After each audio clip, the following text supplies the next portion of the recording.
Welcome to the Business of Government Hour TV, a video companion to our flagship radio program. I'm Michael Keegan, your host. Each week, government executives and thought leaders join me for an informative, insightful, and in-depth conversation on improving government and its effectiveness. These individuals are truly changing the way government does business. What is the mission of the U.S. General Services Administration's Office of Shared Solutions and Performance Improvement? What's next for shared services in the federal government? I'll explore these questions and so much more with Beth Angerman, Deputy Associate Administrator at GSA's Office of Shared Solutions and Performance Improvement. My co-host from IBM is Jesse Samberg. Take a look and take a listen. Download the entire interview at Podcast One, iTunes, and at businessofgovernment.org.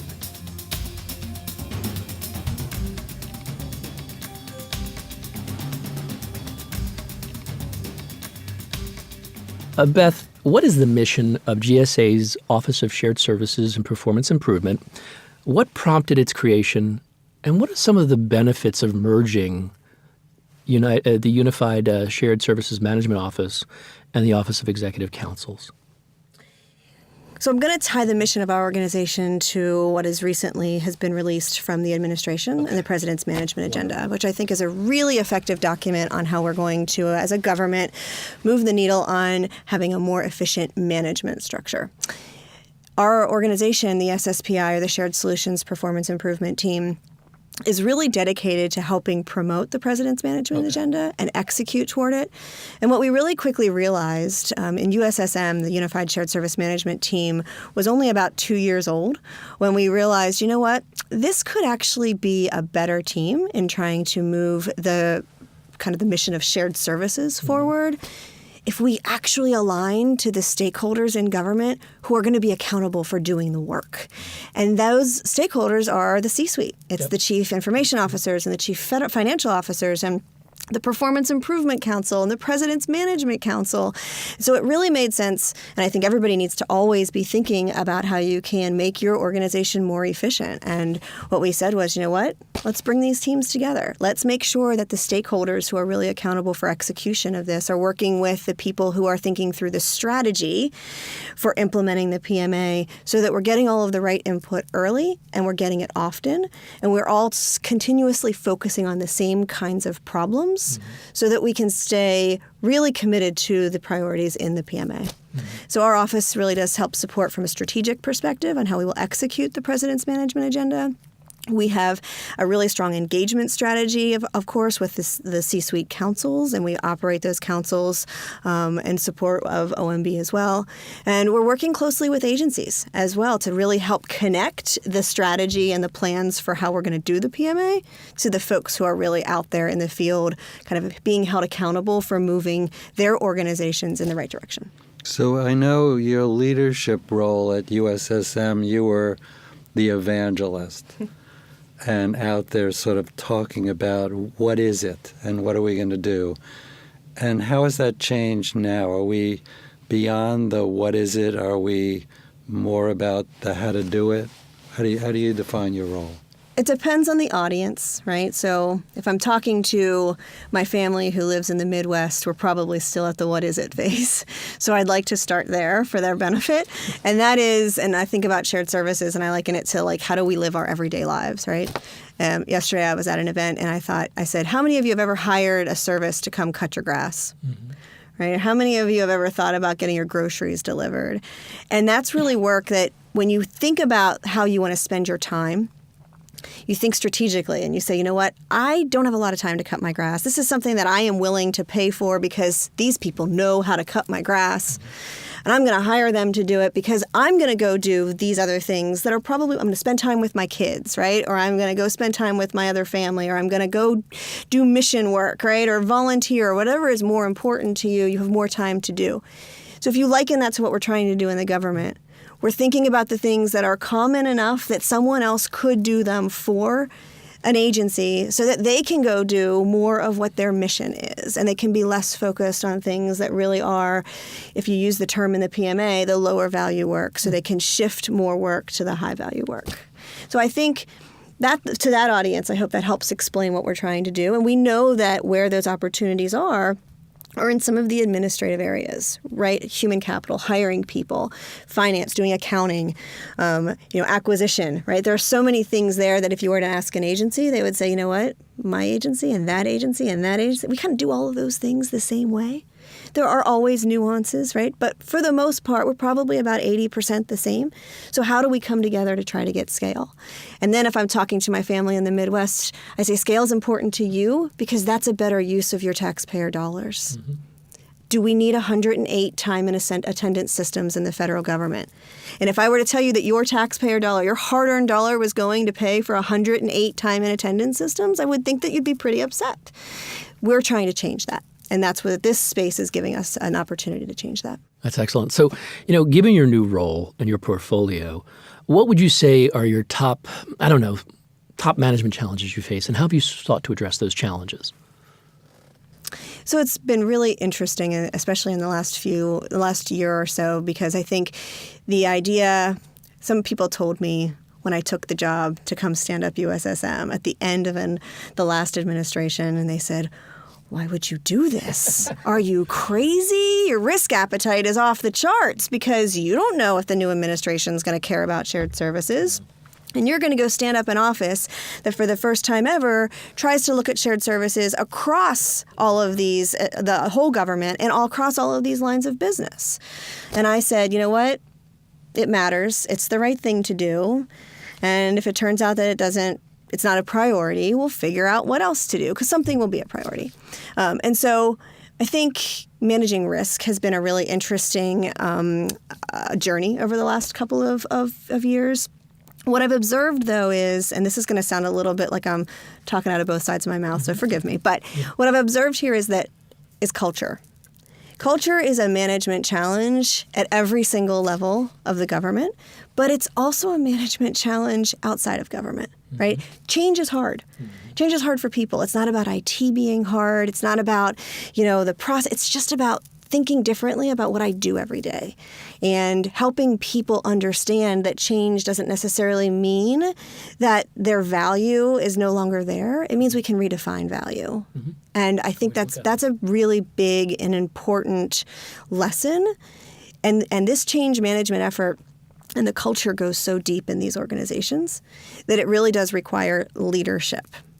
But on the flip side of that, what I would say is I have seen and met so many people across the executive branch who really do want to change things. Mm-hmm. I mean, who really are saying, we don't need 108 systems anymore. I don't need to own my own IT anymore. I don't need to do X, Y, and Z anymore, right? And so it's this interesting push and pull of how hard it is to change things and how many people I've met who really want to. And how do we bring those things together to really try to move this forward? I mean, there's a pendulum in government that swings from decentralization to centralization. And you could think of education as an example. We let the teacher do what they want. No, we're going to prescribe exactly what the teacher has to do. So, and I think that's part of the reason people are sort of suspect. They've been down this kind of curve. They've tried it themselves. They've centralized.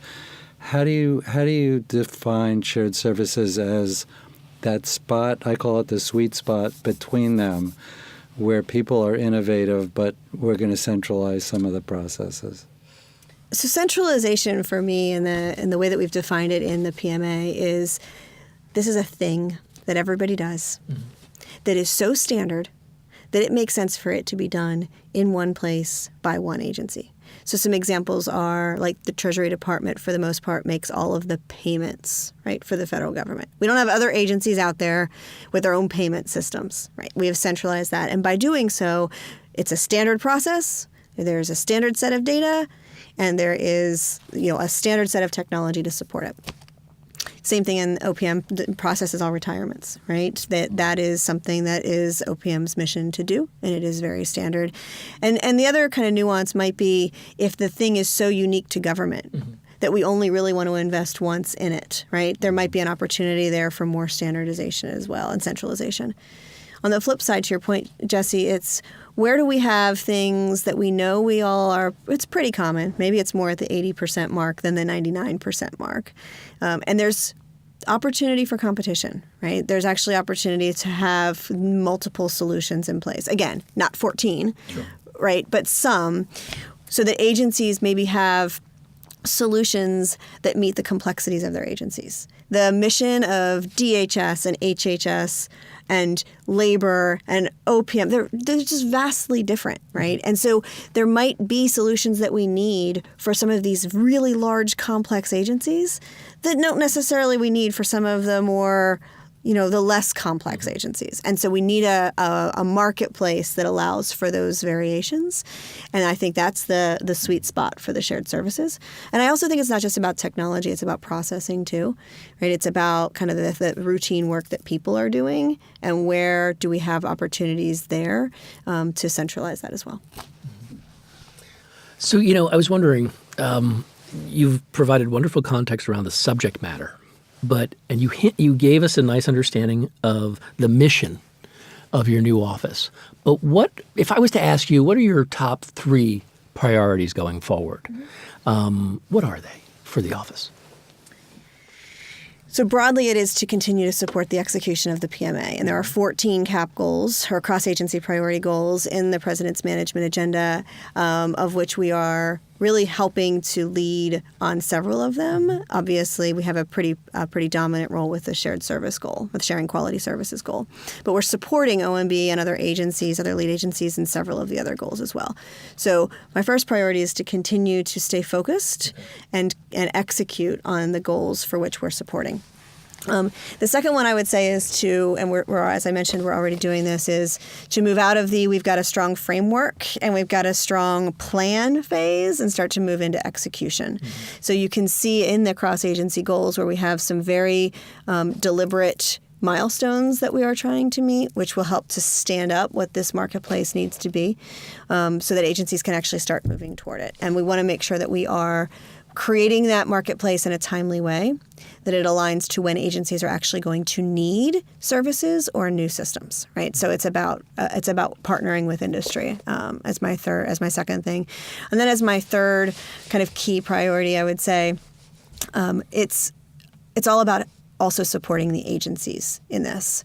We have a group of people who is really working with agencies. It's funny because when you talk to some of them, they say things like, we need more feds helping feds, which is how we actually named our team, right? It was when I sat with a lot of the leadership of across the government, and they said, we just do because, there's so many lessons learned, and I'm not sure that this is the space where I can really get the right advice from industry. And so can we just talk more about what you did, agency X, that worked really well, or what you did that didn't, so that I don't have to make the same mistakes. So our team is really dedicated on helping to bring those lessons learned into tools and best practices and playbooks that will help agencies, but also we give them data.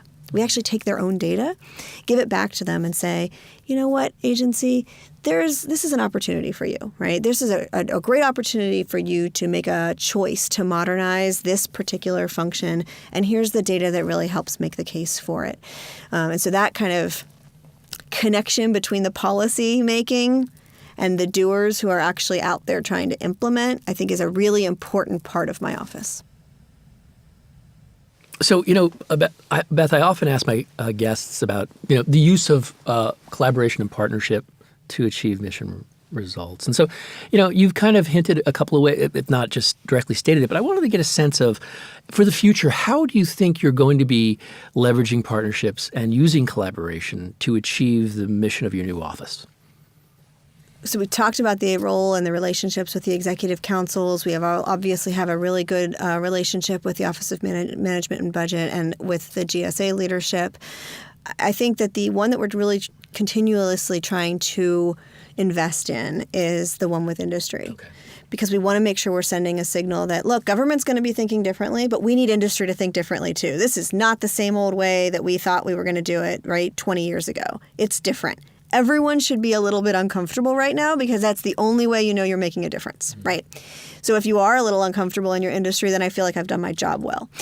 What I do think, though, is that we need to make sure that we're very clear about what it is we're thinking, and where we actually have some expectations of industry to be different, because we want you to bring the best stuff to the government, right? We have an appetite now for IT modernization and all of the best technology. So really, we're putting the burden on industry to bring it. Like, show us the money, right? And I think that that's right now why we're spending so much time with the reverse industry days. So last year we had a reverse industry day, and we had... Could you, for our audience who Yes, may not be, yes. could you explain what that is? So there's a stage before the government starts to actually buy something from industry, where we actually do market research so that we understand, is there a supply out there for this thing we want to buy? And usually there is, but is it going to meet the government needs? Does the government need to change so that we can make that work and fit into our processes? It's a really important stage or part of the acquisitions process. And so when we host as a government reverse industry days, what it is the government sits in the audience, and we bring industry in and we say, show us what you've got. Right? Make us excited about the idea that we're going to get this great new tool that you have, and here's how it's going to make government and my job more efficient, right? And so it's an opportunity for the government to stop talking, which I think is important to do every now and again, and to start listening. We've done that for payroll, for work schedule leave management, which is just time and attendance. We've done it for finance systems. We're starting to do it for several other of the areas that we're going to be investigating what a future marketplace should be. Be sure to join us next time on the Business of Government Hour TV for another informative, insightful, and in-depth conversation on improving government and its effectiveness. Until then, it's businessofgovernment.org.